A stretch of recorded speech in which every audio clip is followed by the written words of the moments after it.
আসসালামু আলাইকুম সবাইকে বিডি নিউজ ইউটিউব চ্যানেলটির পক্ষ থেকে স্বাগতম। আশা করছি আপনারা সবাই খুব ভালো আছেন। এমপিভুক্ত শিক্ষা প্রতিষ্ঠানে যারা চাকরি করতে আছেন দীর্ঘদিন যাবৎ তারা কিন্তু অবশেষে একটু সুখবর পেতে যাচ্ছেন।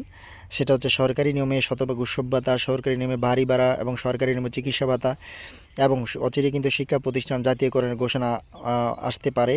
এটা কিন্তু আমরা জেনেছি। আশা করছি পুরো ভিডিওটি যদি দেখেন তাহলে কিন্তু আপনি ক্লিয়ার হতে পারবেন। আর ভিডিওর শুরুতে আপনাদের প্রতি অনুরোধ রইল, সেটি হলো আপনি যদি এই চ্যানেলে নতুন একজন শ্রোতা হন তাহলে চ্যানেলটি সাবস্ক্রাইব করে দিবেন এবং আমাদের সাথে যুক্ত থাকবেন, কারণ আমরাই সর্বপ্রথম আপনাদের জন্য আপডেট নিউজগুলো সবার আগে এই চ্যানেলে প্রকাশ করি।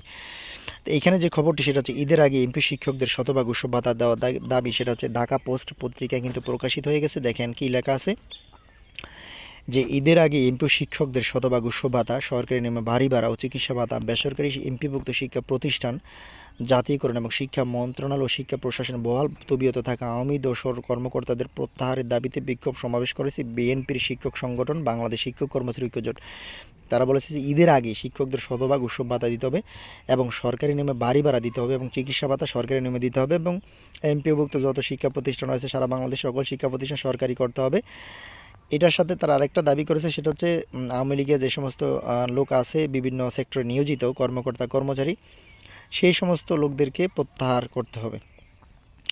বুধবার ২৬ ফেব্রুয়ারি দুপুরে শিক্ষক কর্মচারী ঐক্যজোটের চেয়ারম্যান অধ্যক্ষ সেলিম ভুঁইয়ার নেতৃত্বে জাতীয় প্রেস ক্লাবের সামনে এই বিক্ষোভ সমাবেশ ও মিছিল করে সংগঠনটি।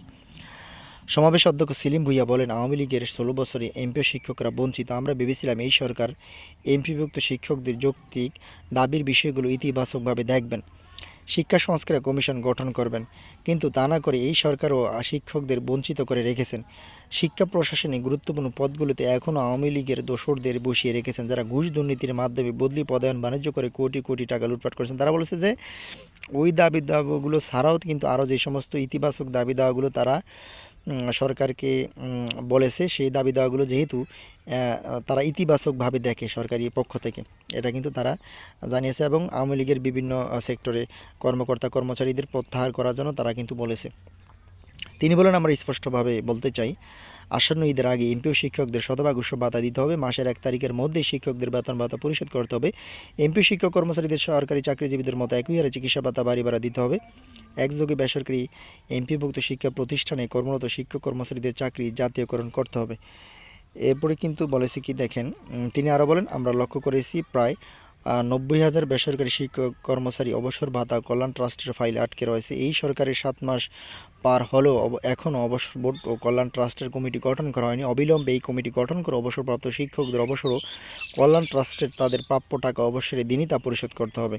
সমাবেশে উপস্থিত ছিলেন শিক্ষক কর্মচারী ঐক্যজোটের মহাসচিব জাকির হোসেন, যুগ্ম মহাসচিব এইচ.এম. শাহিদুজ্জামান সহ কেন্দ্রীয় নেতৃবৃন্দ এবং বিভিন্ন স্কুল কলেজের শত শত শিক্ষক। তো আশা করি বোঝাতে পেরেছি। পরবর্তী নিউজ পেতে অবশ্যই আমাদের সাথে এইভাবে আপনারা সবসময় যুক্ত থাকবেন। আপনাদের অতি শুভকামনা। আসসালামু আলাইকুম।